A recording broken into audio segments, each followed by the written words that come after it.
All right, George, we're live. How you going? Good. How you going?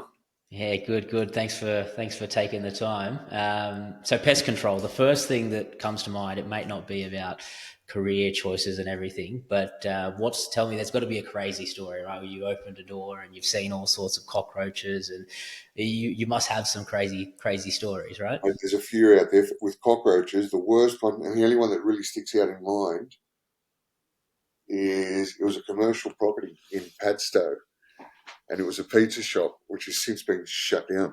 Thank Christ. Mate, this thing was infested with German cockroaches and Aussie cockroaches, so it wasn't honed in on just one species of cockroaches. There was a couple, and they had a partitioned wall between where the oven is and what the public get to see. And this guy, mate, cleanliness is next to godliness. He was right next to the devil, mate, because this guy just didn't like to clean. And it wasn't what you could see, which was bad, although it was very bad. It's what you didn't see and what I exposed that made my hair as a pest controller stand on edge. So there was this partitioned wall, so it was a dry wall, so it wasn't structural.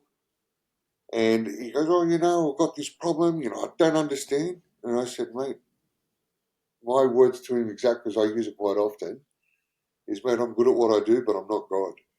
If you don't put the effort into cleaning your business, doesn't matter what I do as a pest controller." This is what a lot of people don't understand also, is yes, I can apply the chemicals and what have you to control a problem and to eliminate it. But if you don't contribute by simple housekeeping, is what it's It's just going to called, come back. it just, mate, it'll keep coming back.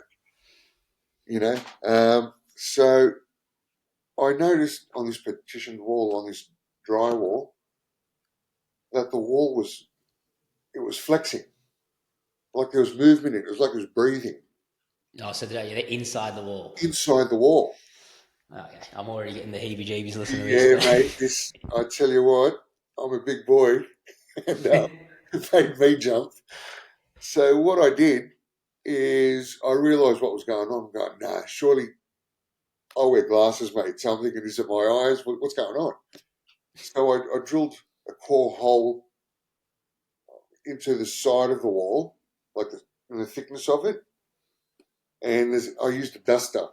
Um, when we spray, like especially on electrical, you can't spray liquid on electrical, otherwise you'll short the Yeah. thing out. So it's a dust. It's like a talcum powder. Um, so I drilled a hole big enough for the nozzle to fit in, and I went to town on it. The average house, just to give you an idea, uses 30 grams of this dust. That's what you put in your rooftops, in your subfloors. Like the whole house. Yeah, the whole house, right? Just in this wall, I sprayed about 300 grams. Oh, wow. So 10 times the normal amount of a whole home. And and so sprayed it. It took however long it took. It wasn't too long, but it was long enough. And mate, when I pulled the nozzle out, they started pouring out cockroaches like like a fountain. It was like coming out of a tap. Yeah, because they don't die straight away, right? They're, No, they're, they they're gonna don't, they're gonna run around and and like they just just freak out, which made me freak out. And I just looked at this guy and I said, "What are you like, harboring what's here?" wrong with you, man? And uh, and then he tried to turn it. Oh well, it's because you guys don't do your job properly. It was the first time I was there, mind you. I'd never been to this place before. I went, "No, mate." And so look, I did my job. I charged accordingly, and he was upset. And mate, 2 months later, the place was shut down. But Yeah, this guy didn't. I've never seen so many cockroaches in all my life. because with that many cockroaches, right? Like, I mean, look.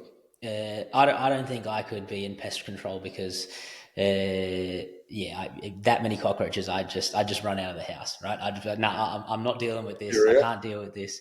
Like, is that the type of like? Do you need to be a special type of individual that's not scared of spiders, not scared of because we're hardwired to be scared of spiders, right? Like, or are you just different than is that what you got to be like, All or different. And look, it's like everything. You become you go numb to it. It's like when you see an ambulance driver. Not that I'm comparing myself to, an emergency service, although we are. Um, not to that degree. Like if I was to see someone hurt real bad or pass away or something like that, I think I'd need to go into a mental health plan, man. I can't cope with that sort of stuff. yeah? You know what I mean? And when I ask them, how do you do what you do? It becomes a job.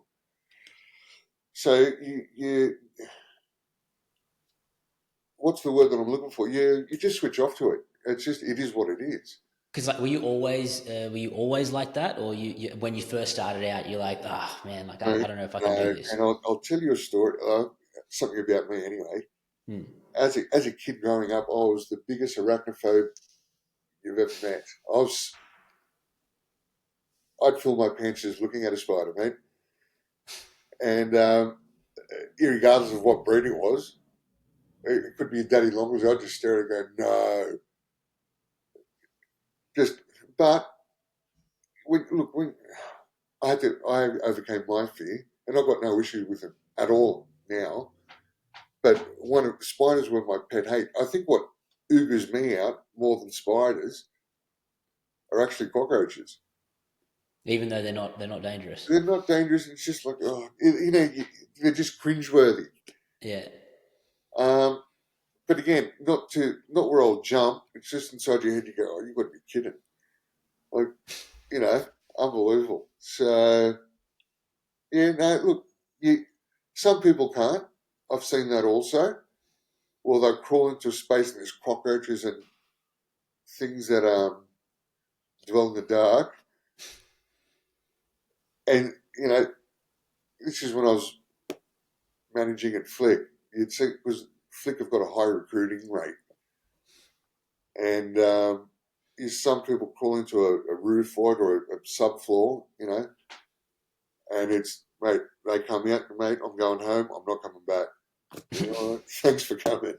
Because there'd be real dangers to this, right? Like all the the heebie-jeebie stuff aside, like you could get bit. Like if you get, I don't know how many funnel web spiders you come across Oh, every mate, day, when I you say, could technically get bit, right? oh, 100%. But this is where common sense should prevail. And this is where not only training, uh, but experience make a big, big difference. Um, I've been at this game for 22 years in total. And make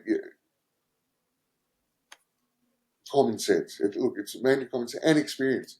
And learning to read your direct environment around you and different scenarios. Not that you do that all the time because it becomes second nature, but when you first start out, don't rush into it. Look at your surroundings. Check, safety first. Well, I mean, like you're saying, like you mentioned earlier, you crawl into like a hole or something, right? Or underneath the house, for example, right? Yep. Like surely underneath there, it's not like I can run away. I'm crawling or whatever it is, right? Like how, like is there steps that you learn when you're training to be like, this is how you protect yourself in those sort of scenarios? Like, is there a Look, common, yeah? yeah, of course you've got to protect yourself. You've got to wear the correct PPE for whatever job you're doing. That's that's where a lot of the industry lacks. Not that the rules aren't there; it's just people don't follow Hmm. them. And look, one thing everyone fails to remember is, irrespective of what pest you're treating, they're a lot more scared than what you are. Hmm. Do you know what I mean? Um, look, funnel webs, right? Unless you directly threaten a funnel web, it's not going to attack. It's minding its own business, doing whatever it's doing. Mm. But when it feels threatened, then look out. Yeah. Do you know what I mean? So common sense. It's But more. do you know people that have gotten bit or? Oh, heaps. Oh, so it is common. It's not like it's uncommon that this stuff Yeah, happens. look, it doesn't happen every day or every week for that matter, or across the board. I wouldn't know, but I, mate, the biggest one, more than spiders, would be wasps. Because Yeah. people go in like cowboys, no, do whatever they do, You're grab not me a running away from a PPE, wasp. mate. Let me tell you, if a wasps communicate. It's not just random. They're territorial. If they're threatened, Yeah. they communicate, and if one comes out, that wasp story. It was out in where was it? It was out west. I was in Kellyville. Yep. Beautiful home. I'm out there. It was just a general pest, so it wasn't for a specific pest. It was just a general pest for the home. And and it was under Pied Piper. I was working for myself, and the guy was there. Oh, we've got a couple of wasps here and there, and I actually that hadn't been mentioned yet. And so I was doing the perimeter. I do the gutters and the eaves because there's an internal external package that he purchased,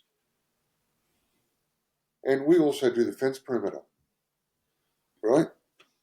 And he had these little bird houses stuck on the back of his fence, all timber fence Yeah. and timber bird houses. And I noticed a few wasps. Where the hell are these things coming from?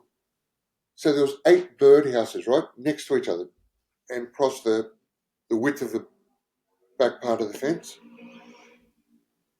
Mate, this thing, all 8 bird houses were filled to the brim with wasps. Wait, so 8 different hives, 8, or yeah, look, they're only the size of a shoebox, say, or a little bit bigger than a shoebox. it's still a big. I mean, I don't know. I haven't seen many wasp hives, but Mate, that sounds pretty big. I've never seen anything like it before in my life. And I went, you've got to be kidding. So I called him out.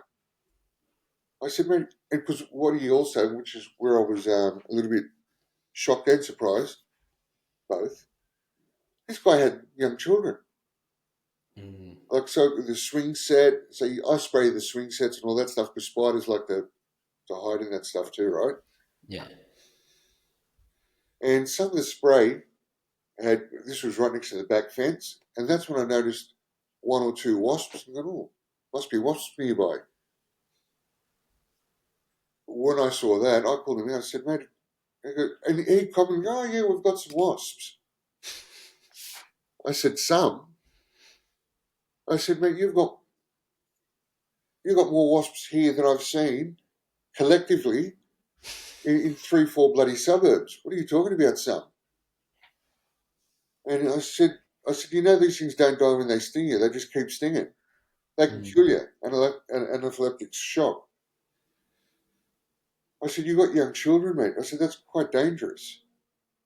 He goes, oh, well, you'll get rid of those. I said, not for general pest, I won't. That's a specialised service. And I'm not going to go into price on that, although if you want, I will.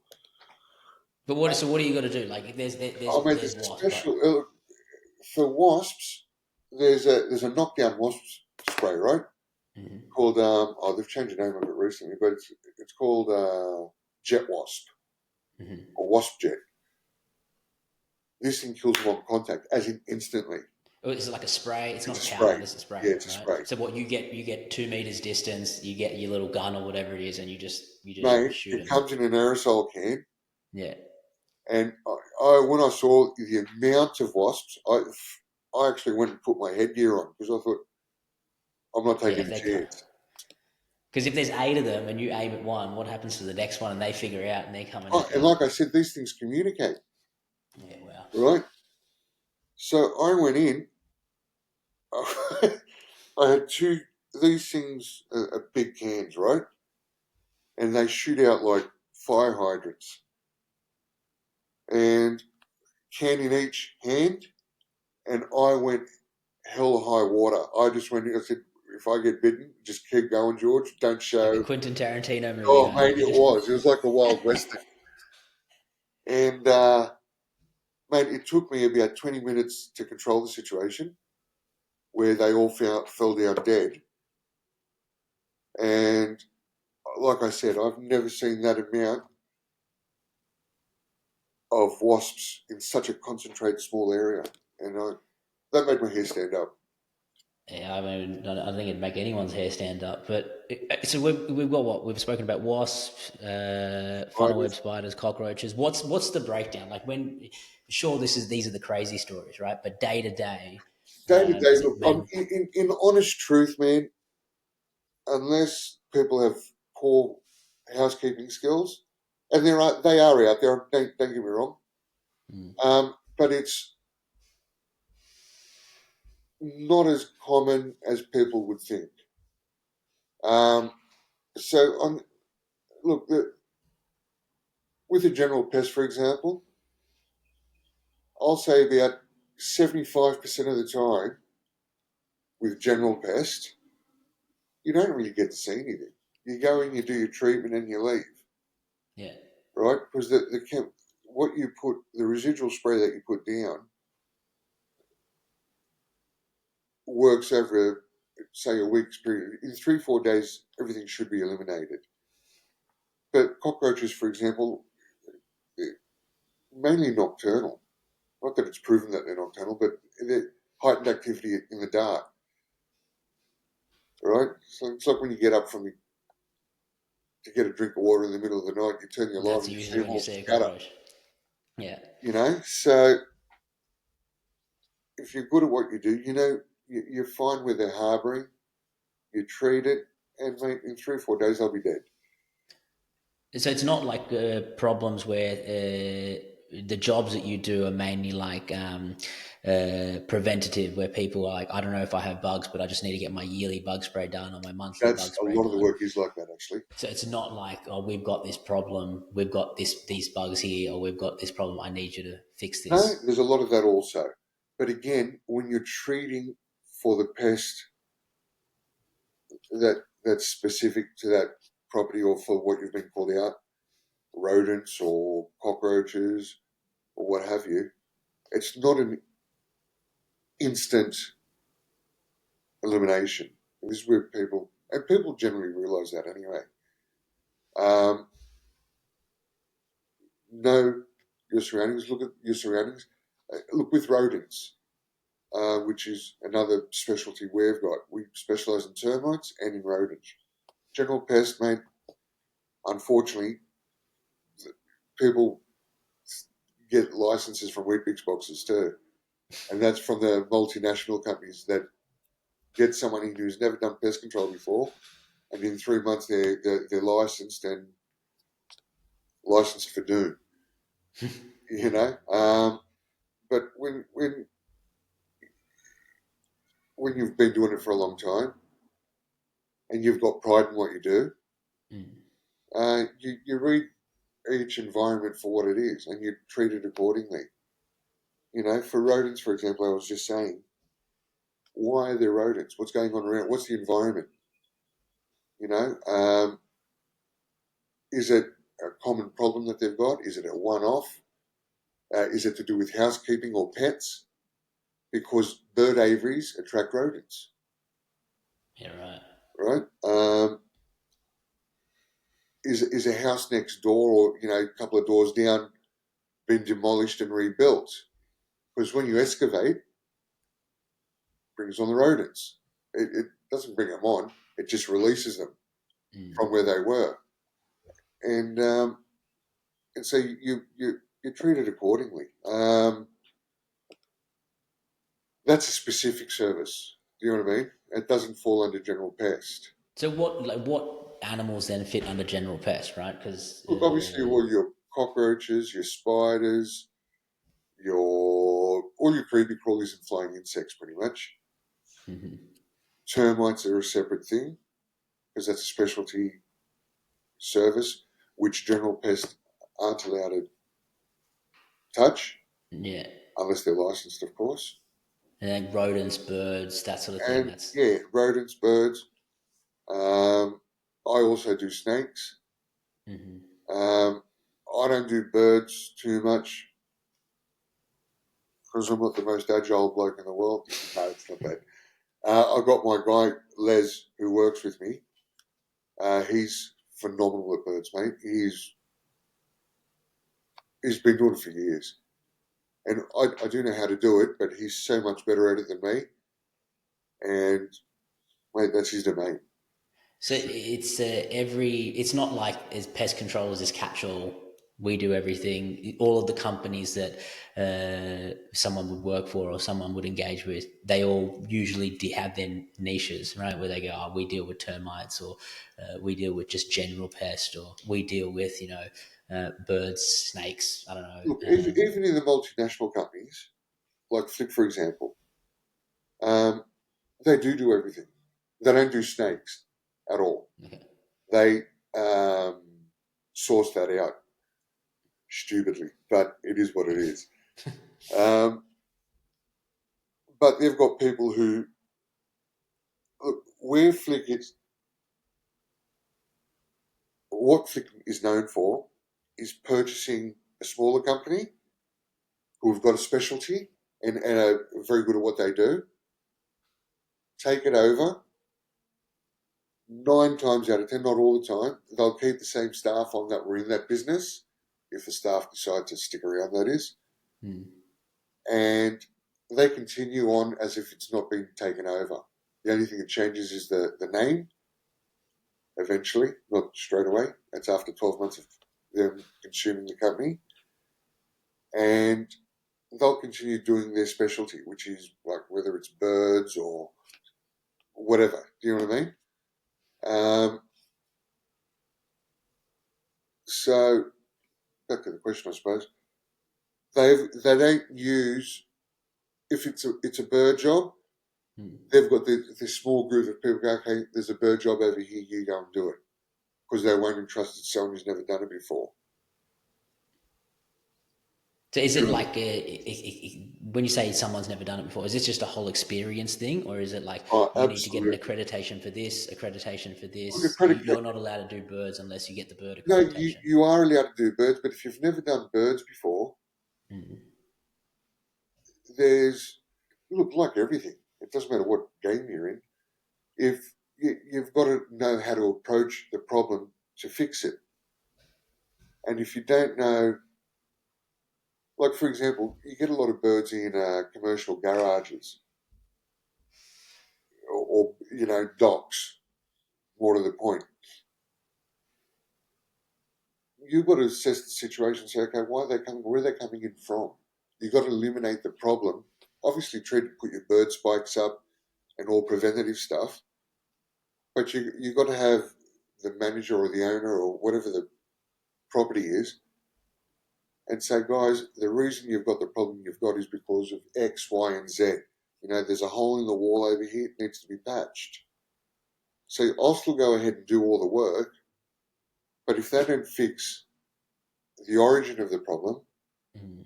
then don't expect the work that I've done to eliminate the problem because you're not eliminating it by fixing the building. And that's with rodents especially.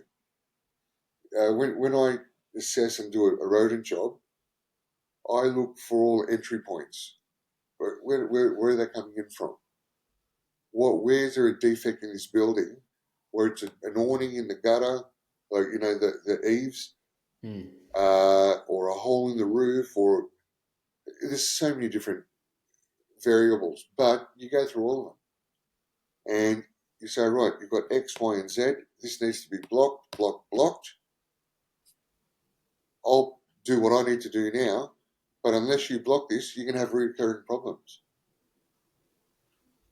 Um, and look, with rodents, mice are very, very different to rats in Okay. behaviour.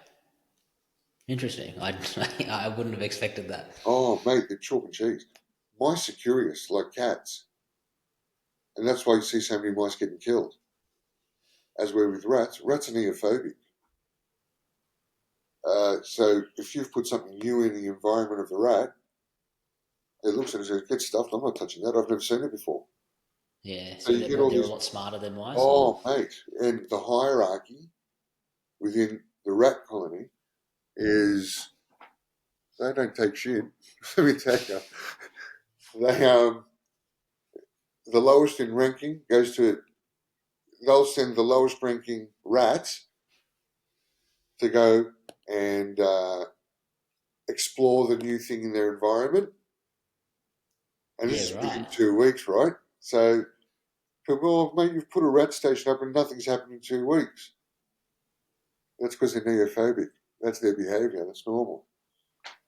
Yeah, wow. All right. Uh, Uh, that comes with experience again, right?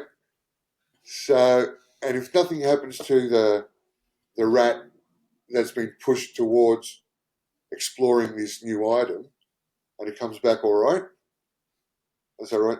You bugger off now. We'll take over. It's all right. It's safe. So if it doesn't die, so it's like they sacrifice hmm. the lowest ranking. If nothing Yeah, happens to you, then we know it's good for us, and you don't touch it anymore, or yeah. I you didn't get the realize their leftovers. social structure was so complex. Oh, mate, absolutely, absolutely. So then, what type of like if I want to get in and become a pest inspector, right? Like what type of accreditation? Like I mean, I'm sure there's minimum accreditation requirements, and then like things that you can do that help you out. But like, is there study? Like, do I need to Oh, go to TAFE for absolutely. this There type of is. thing? Yeah, Or there yeah, is. The I did it through TAFE originally, and it's about a 12-month course, if I remember correctly. Um, but unfortunately, where the industry falters, and I say it, I mean, it's not directed to one multinational company, it's to all of them. What they do is they advertise.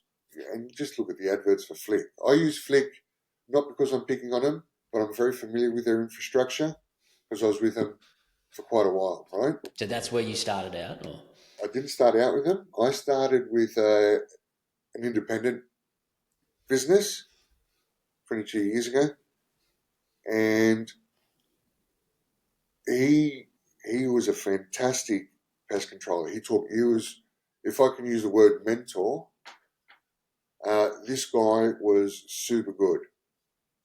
Um, but he had personal demons which didn't allow him to grow as a business and to succeed.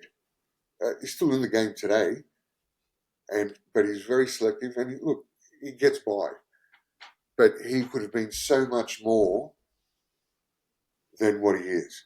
And I'm not going to delve into his personal demons; they are what they are. But his teaching method and the way it was old school. You know what I mean? And by putting me in a controlled environment with him overseeing, taught me the ins and outs of the pest game. And mate, credit to him, Con, wherever you are, mate, well done. Um, so mate, I mean, is that where you get your most of your learning, like on the job or through TAFE? absolutely. You can look. You're going to your course. You'll do all the theory, but then if you've got no idea in practical, your theory falls useless. Yeah, Do you know what I mean? It's like becoming a surgeon, but you've never cut a, yeah. stitched anyone up or opened them up to see what the problem is. You won't have the best science in the world. You can see as many diagrams as you want, but Yeah, see all the diagrams, do all the equations. Oh, yep, yep, yep, yep. And then as soon as you open someone's body, if you're a surgeon, and first gush of blood and you faint, well, mate, no good. You know, um, not the pest control is very similar. If you haven't got a stomach for it, but it's not so much stomach for the pests. It's although that's part of it. It's learning to read your environment. whether it be external or internal. See where the problems are, how to eliminate them, how to stop them. So if I'm just starting out, right, and I've decided I'm doing my 12-month TAFE course, halfway through that or nearly finished that or whatever it is, and I'm like, all right, now I need to take the first step. Is it smart to work for these multinational companies? Is it Absolutely. better to work for a smaller company? What's the best move for I me th- as a? look, I think initially, depending on how quickly you want to fast track your progress, um, look, there's pros and cons for either, right? If you go through the TAFE way as I did and work for a small independent, you'll learn properly, you learn the first time. But like any apprenticeship, really, it takes a certain amount of time before you become confident and can control any pest situation in any environment. Now, the pro with that is you learn properly. The downside to it, it's not going to happen overnight, but it will happen. The pros and cons with the multinational is you'll go in there never even contemplating pest control, saying, "Oh, yep, I'm going to give this a shot." Look, interesting fact with pest controllers, right? A lot of them have failed in whatever profession they originally were in, and it's a throwback. So people aren't coming here as a first. Mate, how many? Look, let me ask you this question: how many people do you know from little kids who go, like, I want to be a fireman, I want to be this, I want to be an astronaut? How many kids do you know that turn and say, I want to be a pest controller? Everyone's just looking and going, what the hell's wrong with you, mate? Yeah, I don't think I've met anyone like No one, because it that. doesn't exist. It's, um, so 90, I'll say 90, look, I don't know what the percentage is, I'm just guessing. But I reckon a good 70, 80% of all pest controllers didn't start out in life wanting to be a pest controller. So what have they moved to from one industry that's related to pest control, and they're like, Not "Oh, I can necessarily, do this." no. A lot of them come from hospitality or something completely non-related and failed at it miserably, or have gone broke, or had enough of it even. So you know what? I've had enough. I want a change of scene. Um, Because it's always these, and like I can't remember that. There's that plumber movie, the guy that was a plumber, and he's making bank, and he made that movie, and no one wants to deal with shit, but someone's got to do it, and that you can make a lot of money doing it. I feel like pest control is sort of like that, where I mean, it maybe you have is to work for yourself rather than work for a company, and we can talk about that. But there is a lot of money to be made, right? Like it's not like absolutely, yeah. absolutely. Um, Depending on who you work for, or if you're working for yourself. The average wage if you're working for a multinational like your Flick or your Rent to Kill or some, other bigger company, for the average technician with a termite license, you're probably looking at between 65 and 70K annual package. And the benefits to that are, look, you'll get your super, which, You want? you want. You get a vehicle that's fully serviced by the company that you're working for, fully tooled up, so you don't have to have any of your own equipment. You get a uniform, you get a mobile phone for communication and to do your reporting on, uh, and petrol paid for, your fuel. So the package all in all is probably worth, I'd say, close to 100,000. Not take home, but as a package. And that's like just starting out. That's your And first. that's your first. Yeah. Oh, you probably, between 60 and 70, right? Mhm. Um, where the benefit of working for someone like Flick is not the monetary side of things, or even the learning side of things in terms of the academics of it as you get your license. Because unlike TAFE, Flick have got an internal program where they license their own staff. So you'll see the Flickr advertising, like Renticle for that matter. Mm. Um, become a pestie today, have got a license, don't worry. We'll sort you out. We'll get it for you. You know what I mean? And the pro to that is, yes, you get your license super quick. The downside is all the industry cowboys rather, have come through those multinational companies where they get their license in 3 months, know jack shit about the industry, and that's the truth. Mm.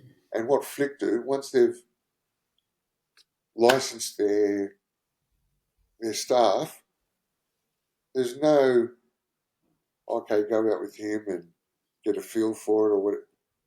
You're out on your own.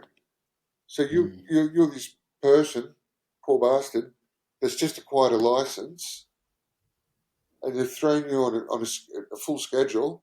So right, mate, today you're doing 6 houses. And you're going, oh yeah, what am I doing?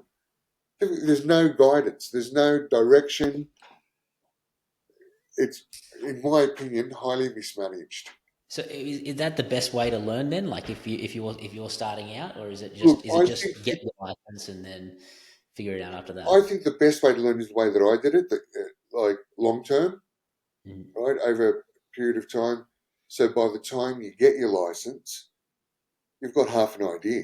And look, let me Mm. tell you, you'll never in a very quick period of time know everything. And if someone says, "Oh, I learned everything," in the 12 months, mate, you're talking shit. It's because it's not the case. Sometimes, look, cockroaches are cockroaches, but the environment that they're in varies from house to house. Do you know what I mean? And that's not just with cockroaches; it's any pest. Um, and not just that, you got to know what to look for in order to eliminate them. Because if you've just gone and sprayed anywhere and haven't got it where they're harbouring, well, mate, then yes, they'll eventually die, but not in a timely manner. So So no, you sorry, you go. yeah, so with the multinationals, um, yes, it's good to get your license quick or bad, depending on how you look at it. And because there's no guidance, there's no room for improvement. What they should be doing is, if they're licensing in the 3 month period that they do, then for the next 3 months they should be assigned to someone who's properly qualified and get guidance with experience. I don't know if that even makes sense verbally, but go with someone who knows what they're doing Mm. and learn from that. And experience is the best teacher. Do you know what I mean? And then once you learn to read, and if you've got the mind for it, the mindset for it, yes, absolutely. Go on the road and learn. Don't be afraid to not to experiment at the cost of your health or somebody else's health, but think outside the square box. Because pests don't go according to what you want; it's to what nature wants or what calls them. Do you know what I mean? So you can't be in a box thinking of, oh, if I do this and this and this, because the pest won't necessarily follow what you want it to do because you want to eliminate it. You know what I mean? Yeah, yeah. Because what I'm hearing is, right, just going back a little bit now, is that these bigger companies are out hunting for people. So it seems like there's a shortage of people wanting to do this type of role. So these bigger companies are hunting out, grabbing whoever they can, And then um, spitting them out and on the spitting them road. out. And then there's a high turnover because they're maybe Massive people are turnover, not man. interested. Huge. So if you're really keen on this, then you really make a go of it, because there's a gap there, right? Like there's a shortage of people actually wanting to do this full time. And as you said, we can talk about that a little bit more actually, but you can make money doing this, right? Working for someone, look, even in the multinational, there's room for growth financially and with experience, of course. As the longer you do it, the more you learn, and you do learn, right? It's like Mm. anything. Um, and look, to date, this is blowing my own trumpet, and I'm good at it. Um, I've got as a technician, not just statewide, we're talking countrywide, where you get bonuses financially from Flick is by upselling. You'll get it used to be 10% of the value of whatever you've sold. To date, I've got the highest sales achievement and record, not in New South Wales, the whole of Australia, From upselling. from upselling. But that wasn't upselling just to make a quick buck. I'm passionate with what I do. I'm one of those weird ones, mate. I enjoy what I do. That's why we've got you on here, mate. Right? And look, to Flick, before they changed their company philosophy to what it is currently, I love working for Flick. The camaraderie that I had with my co-workers, my fellow workers, we were just a really tight team. And we bounced off each other. You know, oh man, I've got a problem over here. How can we do this? And so someone would come over and go, mate, I'd go about it this way. You know, collectively attacking the problem and diagnosing it to get the best result for the customer. That's what Flick was all about. And I love doing that sort of stuff. And I still do now for my own company. So, like because there's it seems to be pros and cons working for a big company and working for yourself. You work for yourself, you can obviously make a lot more money. There's a lot more risk. You can make more money, Oh, but it's then not even work. comparable. So working in a company like Flick or Rent a Kill, you've got that camaraderie, you've got that social. Because some people want that social structure, right? Some people want If you to, like social structure, yeah. pest control's not for you. So it's not at all. No, it's a very solitary sort of job. Because Because nine you're always times out on out the of road, 10, or look, even within Flick where you've got that camaraderie, it's always just a phone call away. If you're stuck somewhere, if you don't understand something, well, guys, how am I going to do this? So you've got the support in that aspect, um, but you're always on your own. yeah. So it's not for you if it's. It's a very. I prefer being on my own personally, but where you're not on your own is, for example, when you meet the customers, and depending on your own character, I'm very out there and talkative, as you can tell, but it makes a world of difference in the relationship that you have with your customer. Approach. I've got a tendency to involve my customers with what I do, not so much for them to do the job for me, but to let them know what I'm doing and what the results will be for them. Just keep them involved, included. Um, and you know what? Customers really appreciate it. They're not left in the dark, what's he doing? You know? Hmm. So just by letting them know and makes the world of difference, man. And that's a difference, I believe, between repeat customers and a lot of the pesties are socially awkward, which sort of goes Which is to, why they became besties. yes, absolutely. Oh, mate, I've seen some pesties, mate, that have got the character of a dead rhinoceros, and that's putting it very nicely. But they're just, I think they hit the spectrum of autism in some way, shape, or form. I don't know. Not that I'm qualified in that, but just not socially normal. And you've got the guys that are very scientific about it, which is good. I'm scientific, but not in an autistic way. But I'm using bifenthrin, and this will actually. And people, if the person's not into what you're into, and No point talking to 99% them of the about. time they're not, it's like, man, I've got cockroaches. Just fucking get rid of them, right? So if you got there used to be one technique, mate, he was with the theory of pest. He was very good. Had a character of a wet sock, and and he just freaked people out. It's like this bloke, he came across like a serial killer. He just had that, and the poor bastard wasn't bad. It's just he very dry and very no, I've got to do this. It's very calculated, Mm. and don't send him back again, you know. And So what's the personality then that's perfect? look, look, there's no perfect because all you cut. Look, everyone's different, but the most successful is to read your customer and respond accordingly to what they are. So if you've got, oh, how you going, mate? Like as a customer, you're not going to go, oh, good, thank you, sir. How are you today? Because it's going, who's this fucking wanker? Mm. Do you know what I mean? So read your customer and respond accordingly. Sales 101. Yes, it seems like it's all consistent. Nothing different about pest control in that aspect. That sales, the people skill, especially when I assume you're referring to working for yourself, right? Yeah, absolutely. And look, I was like That's that with Flick too. I mm, was, there wasn't, I'm not going to say I was the only one, but I was one of very few in Flick where Flick works on they've got a scheduling team.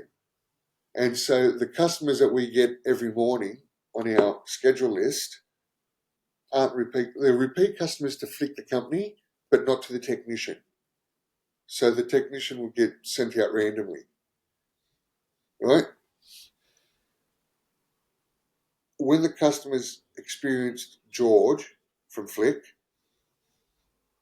because I involve them, I let them know what I'm doing, what I'm up to, not every step of the way, but I, I involve them, I communicate with them.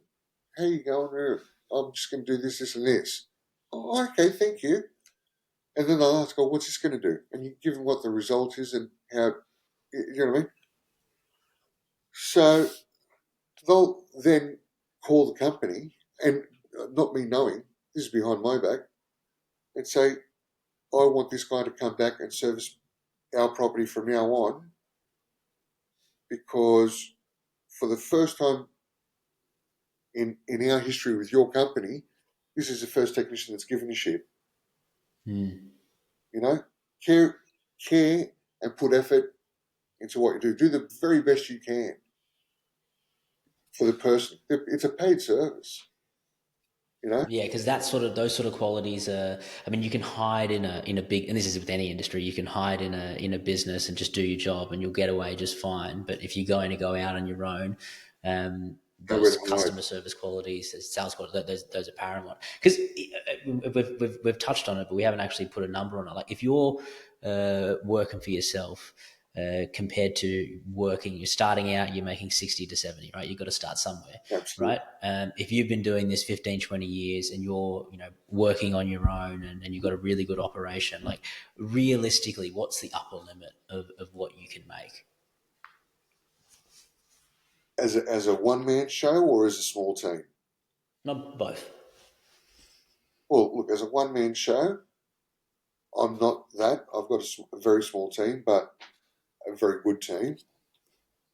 Look, it's all relevant to how much you want to work, how much you want to earn.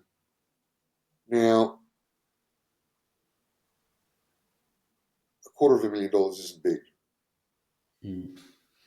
So that's definitely that's achievable. That's not like the upper limit that only the Oh zero hell point no! zero one percent are making. Look, There's can I give you an example? In the last, from the beginning of December to today, I don't want people to say, "Oh, look at this asshole," but I've made about 80 grand, or just under. It's not 80; it's about 74. yeah, wow. But that's through termite work. That's not general pest. Right. So getting these little notches in your resume of I can do this, I can do that, obviously really help with this sort of stuff. Oh, absolutely. So the sky's the limit. As cliche as that saying is, Mm. how hungry are you to make To go get it. to go and get it? Yeah. And also, the one thing I don't do, and I honestly don't give a shit about, is not so much the monetary value. Look, I love my work, but I don't work for love, and that's down to like that. To me, is everything. I do love my work. Um, I also love the quality of my work. I don't compromise quality for quantity. And I'll give you an example with a multinational. You're expected to do 6 to 8 jobs a day, Okay. right? Hmm. Now, with my team, and look, it's also relevant to the type of work that you're doing. Whether if it's just a general pest and you're doing a unit, you should be in and out within, say, about 40 minutes, 45 minutes, somewhere there.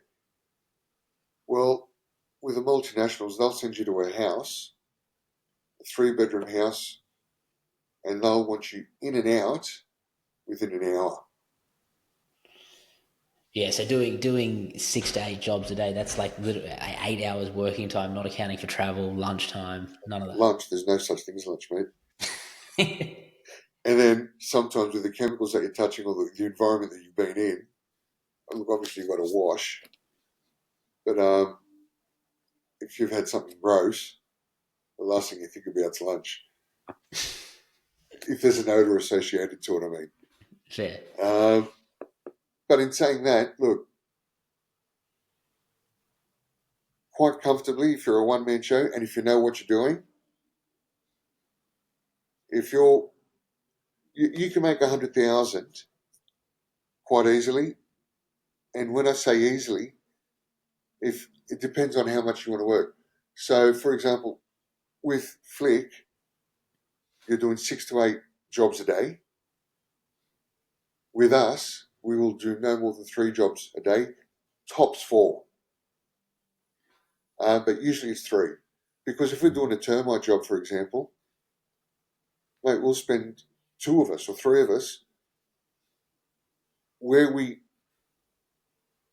there's 2 ways of looking at this also, and hear me out. Flick want to spread their staff out. So, right, George, you're going to this house. They've got or I'll determine if they've got termites or not. That's my job. And okay, we give you 2 hours to do whatever you need to do at that house. And you go, hold on, that's not right.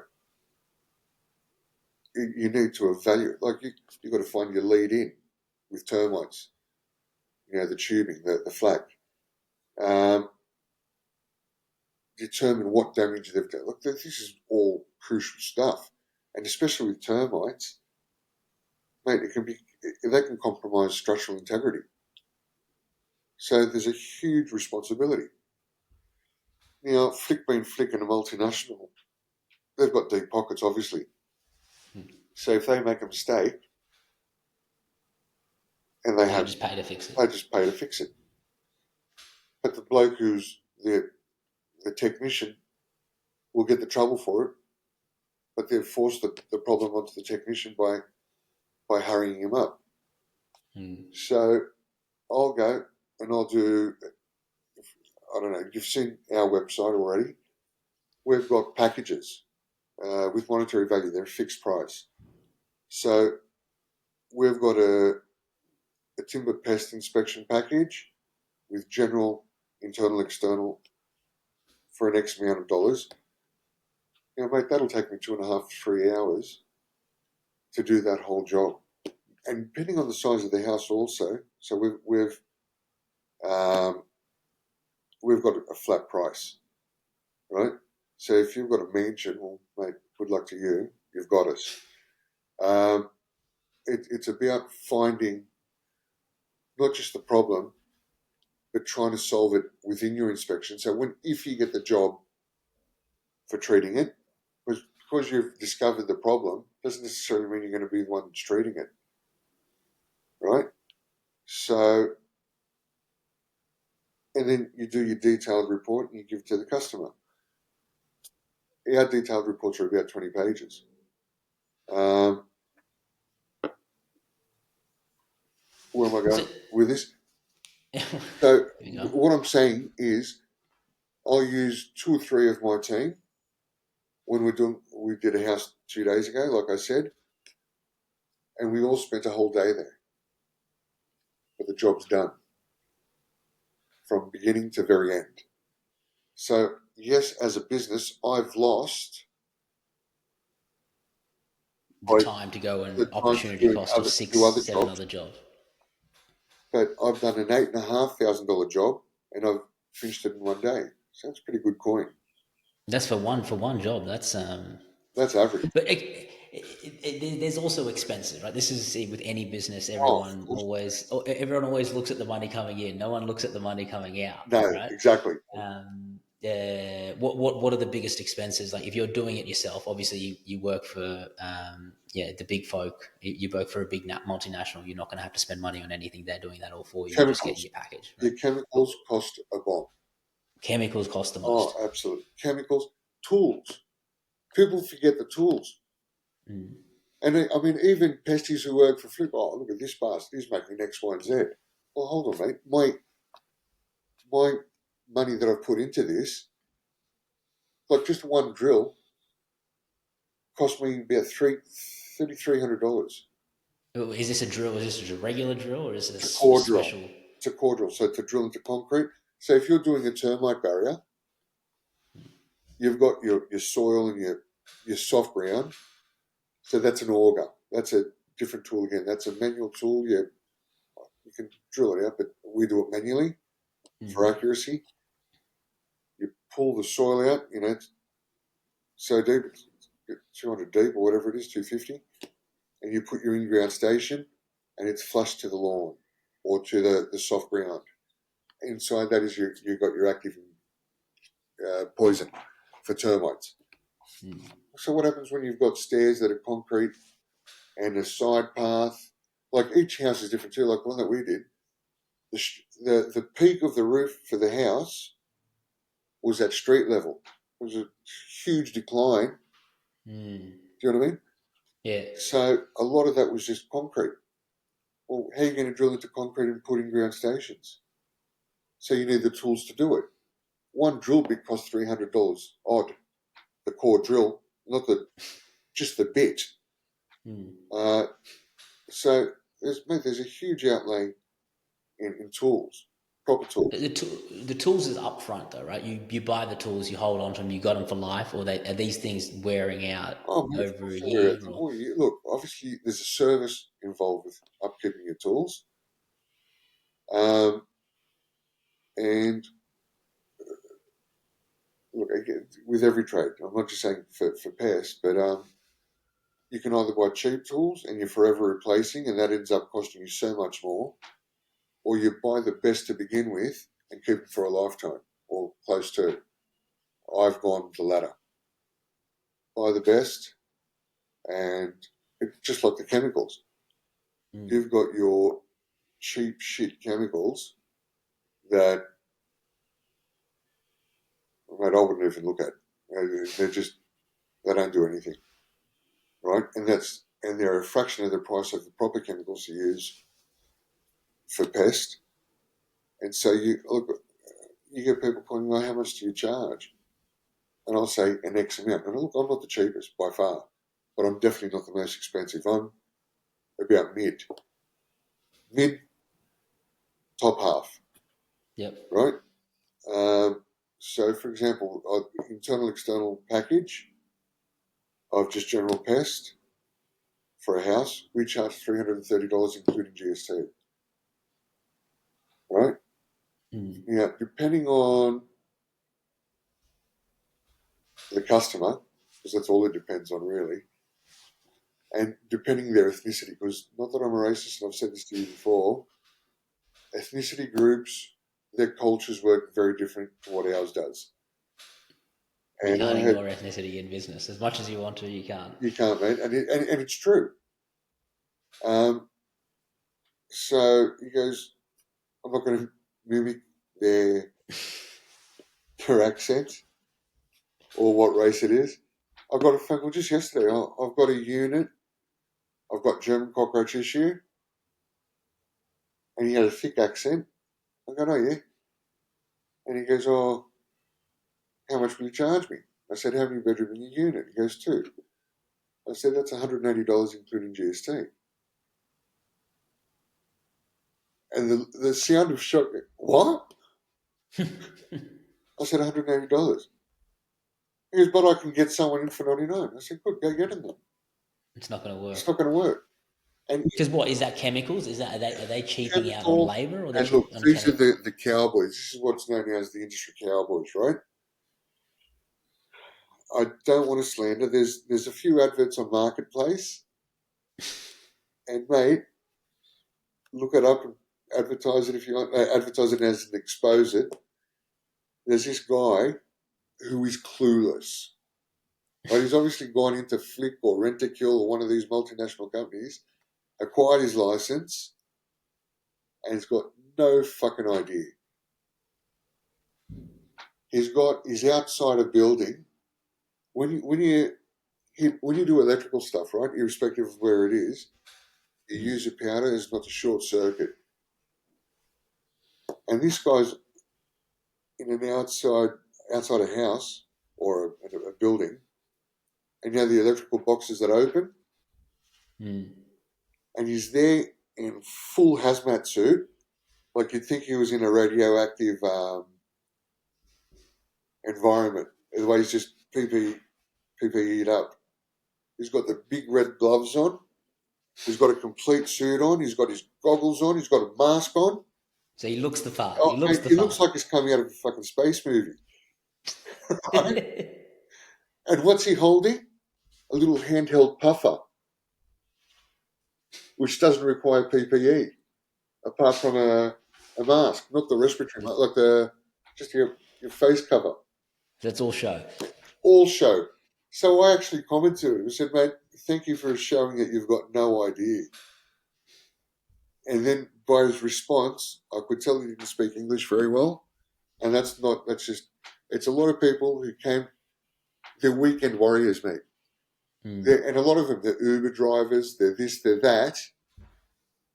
And as a side hustle, they're doing pest control with no idea. So how many people do you reckon are like this, where they're just doing it as a side hustle and they're not doing it as a full-time gig? I reckon 40%. 40%. Yep. So 40% of the industry is just If you look at the number, the amount of pest controllers, absolutely. Because there's a lot of independent one-man shows. They're all side hustles. You'll see it. Yeah. Pest control for $99. Fuck off. I wouldn't go out, man. I wouldn't get out of my bed for $99. Do you know what I mean? And then what the trigger is with them, it's really a $99 call-out fee. So they'll come and do a few squirts and say, mate, but I've got cockroaches. Oh, that's not part of the package. That's an extra $40. And they'll just keep adding each pest with a monetary price, like with monetary value. So from the $99 rate that it was, it's ended up costing you $250, and they're still shit. Do you know what I mean? I've seen it firsthand, and that's why I can comment on it. I'm thinking, mate, get out of here. You're an idiot. You know. Because so 40% are like in and out, part time. Like how much percent then is dominated by these big multinationals, or is it mainly like? Because it sounds like there's a lot of one man bands. There's a lot. Look, Yeah. and it's all relevant to the environment again, like to what if it's residential, commercial, or industrial. We need to talk about that as well. Yeah, a lot of residential is covered by the multinationals, especially the new builds. The new builds. Because Okay. with Yeah. legislation now, and for the last 15 years for that matter, or just over, every new house that's built in New South Wales has to have a termite barrier by law because it's such a problem, Yeah. right? So a lot of the multinationals, even a lot of the building companies like your Clarendon Homes and things of that, a lot of those have got to deal with Flick. Oh, we'll give you work, give us a reduced rate. So they make a bit of coin on it also, you know. And so Clarendon, I'll use them as an example because I've worked with them quite closely before. They'll build the homes and it's automatic wherever they're building. Flick get the blueprint, so to speak, of the property being built. As soon as the slab's laid, Flick go and do their work, and then the builders come back on, and just, it's a partnership, you know. Your Westfields, all those major retail outlets, the multinationals themselves, use multinational Flick or Rent-A-Kill, whoever it is, to service their properties, and it's done very poorly, let me tell you. You'd be shocked. In all honesty, if you go into the dock of of one of the supermarkets, and I'm not going to name them for risk of being sued, Yeah. you'd be disgusted. Let me tell you, irrespective of which supermarket it is that you shop at, when you see some of the watermelons that are sliced quarterly and then wrapped, it's not because they're thinking of the customer. It's because a rat's gone and chewed out part of a watermelon. And how can we salvage that watermelon? Well, let's chop it up in quarters Get rid of the to bad get rid of bit. the bad bit and keep the good bit. So that all of these commercial, I mean, you mentioned supermarket. I don't want to lump all commercial businesses into this, but these places are littered with pests, basically. Oh, mate, I don't know if I can share a screen. I've got a photo, Mm. and this is somewhere that I serviced. Mm. You know how I don't tall know. I am. I'm 6'1", right? Yep. I've got quite long legs. Yeah. Have I shown you the photo of the rat that I got? No, you haven't. You haven't shown me. I don't know. Can you? I don't know how to Oh, share. mate, If neither we can do share I. screens on Neither this. do I. Mm. But describe it. But describe it. The rat that I killed in sheer panic Yeah. um, is the size of my leg. I've got a Wait. photo of Leg is in like up to your knee, or like no, no, no, no, no. I'm talking the whole length of my leg. So one rat. one rat, mate. They make him that big. Oh, so you can see me from here right down to my foot. No. Yes, this thing was bigger than a Really. dog. Oh, absolutely. Is there any way of... Actually, I'll tell you what I'll do.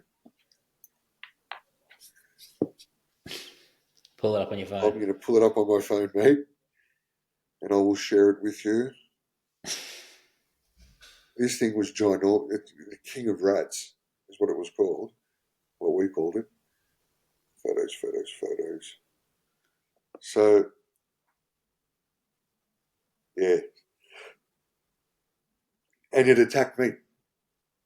Yeah, I wouldn't want that thing attacking me. Oh, mate. Oof. Like the teeth. Yeah. How big was his teeth? I assume it was as big as my hand. Mate, you know, just truly scary. Search. We talk about crazy stories, mate. Should open with that. That's a.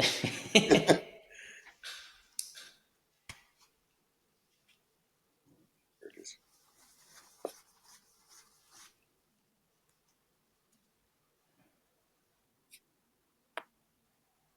Here we go. See that? Oh wow! Holy crap! So that's you holding it That's there, me. right? Oh Jesus! That's so. What that's got is that literally the head honcho Mate, of the colony. look at the bloody feet on it. Yeah, that's nuts. It looks like a dog. It's scary, is what it was. That's not every day though, right? That's once a career. No, it's more than once a career. Oh, that size, I've come close to, Mm. but not. I was in such disbelief that I had someone take a photo. I had to. I said, I want a photo with this bugger. Um, the photo, So that was a commercial job, though, right? yes, it was. So does that mean that the commercial jobs there's bigger problems in the commercial jobs, more money in the commercial jobs? Is that right, or is there Uh, more residential jobs? More like where's there more money to be made? I think it's look. depending when we say commercial, depends on the size of whatever it is you're doing. If it's if it's a multinational commercial business that you're looking after, because of the volume of outlets you are looking after, it's usually at a very reduced price Yeah, okay. because they look at the whole package. So it wouldn't benefit someone of my size business to try to. It's just not cost effective. But on a national level, absolutely it is. Uh, So what these big multinational companies are the ones that are dominating the commercial space then, and then the small with the local multinational, brands. absolutely Yeah, okay. right now, where I've been able to, thankfully, gain a lot of commercial is through reputation. But I'm not in the game of uh, matching prices because I just don't give a shit. Uh, and that's not to be disrespectful to the customer. If there's got to be a fixed dollar value to something as a minimum, I mean, where it's still worthwhile me going there and doing the job, as to just why would I want to lose money? Yeah. So we've taken a couple of shopping centres where we attend and look after them. And look, there's in big commercial multinational retail outlets, there could be different companies doing different things. Like they might have Rentokil, for example. I'm using this as an example only. Um, that will do all the docks for rodents, and they might use Flick, for example, in doing cockroaches in the toilets. I know that's a stupid example to give, but just to give Yeah. you an idea, it doesn't have to necessarily fall to one company to do all aspects of the pests in that building. Um, it's like even with hygiene. Hygiene's a massive industry also now, closely associated to pest control because it's owned by either Flick or Rentokil. Like when you see those initial trucks, Yeah. that's all Flick. So is that like if let's say I do pest control and I decide shit, this isn't for me. I've done it for 2 years. I've done it for 3 years. You can still pivot to other things. You could pivot to, you don't lose those 3 years and start something fresh. You can go to something like hygiene or. Hygiene, look, you don't need the licensing for hygiene. There's no qualification that I'm aware of anyway, unless it's changed. But in saying that, I reckon humans are a lot dirtier than pests, mate. So you don't want to be cleaning out humans. You'd rather be cleaning out pets. Yeah, because what the hygiene does, it also does syringe, needle. Oh yeah, well okay. I So wouldn't there's want to that touch side of that. things. Uh, Personal hygiene stuff. Thanks, but no thanks. Well, I guess it's with anything though, like what we were saying earlier. If someone doesn't want to do it, or if a lot of people don't want to do it, there's probably a demand for that role, and then you can go in there and you can Absolutely, make you're a bit of a 100% coin. correct. It's no Yeah, different to pest. yeah, But the personal hygiene, not personal hygiene, sorry, the hygiene stuff is, well, they're different divisions of the pest companies. 99% of the time, not all the time. yeah. You Okay. know, so there's Initial, what's the other one? I can't remember what the other one is. But Initial belongs to Flick, and the other one belongs to Rentokil. No, fair enough. I'll ask you a couple more questions before we wrap up. Yep, You've talked about cowboys like a fair bit, right? yep. And I guess like there's a lot of industries like that. But is there? I mean, surely there's some sort of industry body. I think I found what Australian Environmental Pest Managers Association. I don't know if I'm way off No, you're spot on. there. EBMA. That's it. Yeah. So I mean, are they? again, I don't want to talk badly of anyone, but like, are they doing a decent job of making sure the cowboys don't stick around? Like, is there Look, how do you stop this problem of I tell you, yeah? the best way to stop the problem is by the general public, believe it or not. Look, and again, this falls into ethnicity groups. Um, and look, you know me quite well now. I'm not a racist by any way, shape, or form, right? Um, but you'll get your different minority groups who prefer to hire their own ethnicity group for whatever they're doing, right? Mm, That's where the first problem is. Not because of their ethnicity, but because, oh, you give me discount because we're from the same town or whatever, or same country. mm, And yeah, no worries. And there's, oh, look, I've seen it firsthand also. And man, these guys, no one's going to give you a massive discount without compromising something. They're not going to lose money. But the problem isn't just that side of things. Unfortunately, look, communication within Australia needs to be a top tier, especially when it comes to pests. Especially, and not just communicating with the customer, but how you can understand the directions of your chemical and how it's supposed to be applied. If English doesn't have to be your first language, but isn't a comfortable language. So a lot of these people, unfortunately, and again, I'm not playing the racial card, but if you can't speak, read, or write in English very well, how the hell are you going to follow directions of a chemical? What if there's an emergency? What if there's, you know what I mean? mm, The best way, and AEPMA are doing absolutely everything they can, and I do give them credit, but if it's not been reported, how are they to know? mm, So if I see something absolutely dodgy, I report it straight away, mate. And that's not because I'm being an arsehole or because I look at a snitch or whatever. That's mm, protecting the customer. It's actually protecting the idiot that's doing the job because you don't want anyone to get hurt. And ultimately, the environment, because everything has a consequence. If you get some idiot, and there's a lot of dodgers out there that just pour shit down stormwater drains and what have you, right?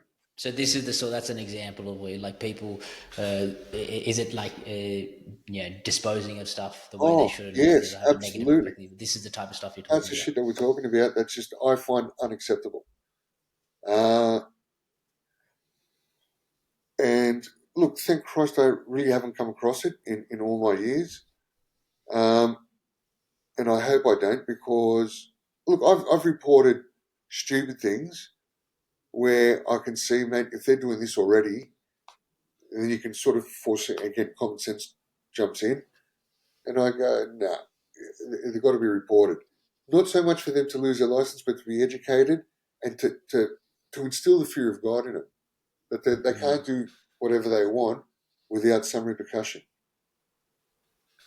Do you know what I mean? So I am one for rules.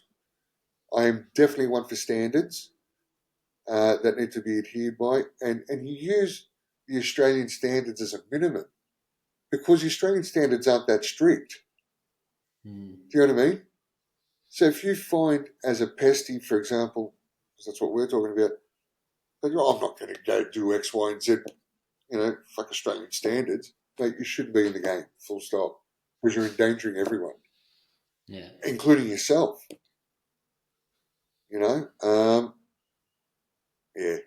I'm Because one. what can someone do that you I know we use one example of pouring stuff down the down drain water, which I assume kills wildlife because it's obviously chemicals and stuff that is literally designed to kill pests, right? Yeah, Like what are other stuffs that like they can do that is harming humans or harming whatever skin animal conditions with wildlife humans, environment? with babies, allergic So sorry, reaction say again. because they've not applied the chemical properly or not in a controlled environment the way they're supposed to.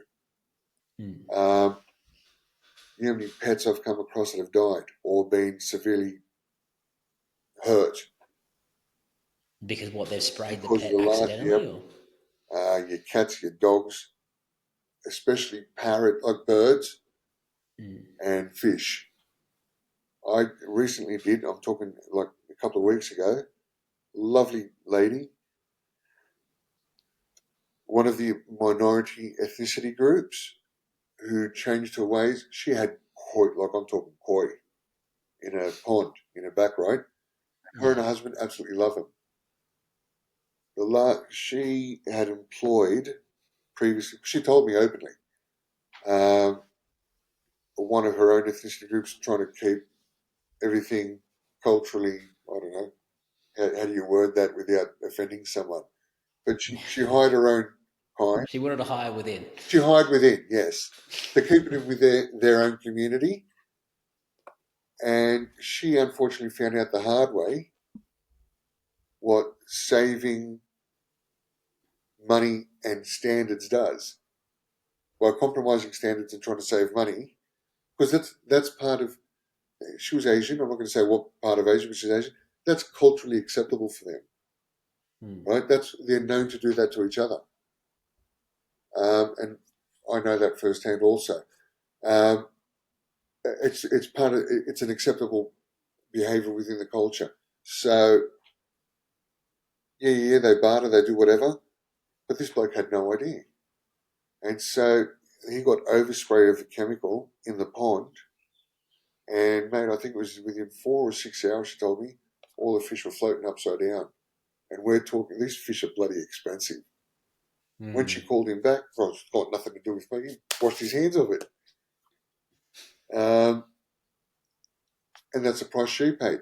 So she went by Google review. We've got a pretty good rating. It was actually very Mm. good. It is. It is very Um, good. but that's not because we cut corners, man. That's because we do the job properly. We go the whole 9 yards. Do you know what I mean? Uh, and we're not on a time restraint where we've got to be in and out. We'll address each job as it needs to be approached. And if it takes an hour, it takes an hour. If it takes 3 hours, then it takes 3 hours. There's no limit for the time of what we do, and we won't. And look, I run the show, but my number one rule is you do not compromise a customer's property under any circumstance. If you need to be there for a whole day, you'll be there for a whole day. And look, you charge accordingly. Do you know what I mean? Mm. So long as what we are is we're value for money. So yes, we're not the cheapest, but in terms of value for money, I don't. I think you'll find it tough getting better. I think I would agree. I think I'd agree. You should know. Um, all right. I think. I mean, unless there's anything else that you can think of that I haven't asked, I've exhausted all of my questions. Anything you think that we haven't covered at all, or? I think we've pretty much covered everything. Um,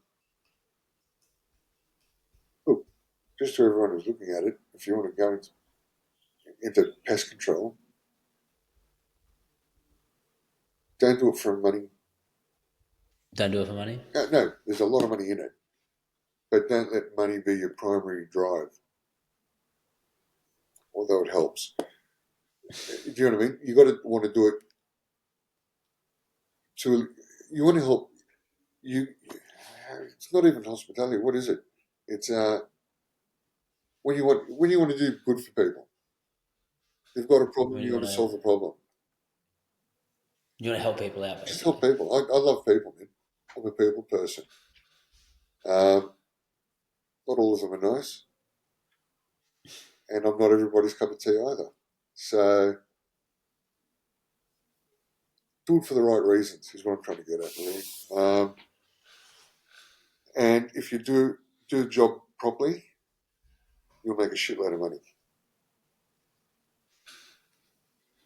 I think that's a perfect way to end it, mate. Thank you so much for your time. No worries. Uh, Appreciate it very Pied much. Piper. Pied Piper Pest That's Solutions. it. Look them up. Thanks again, George. No, thank you. Thanks, mate. See ya.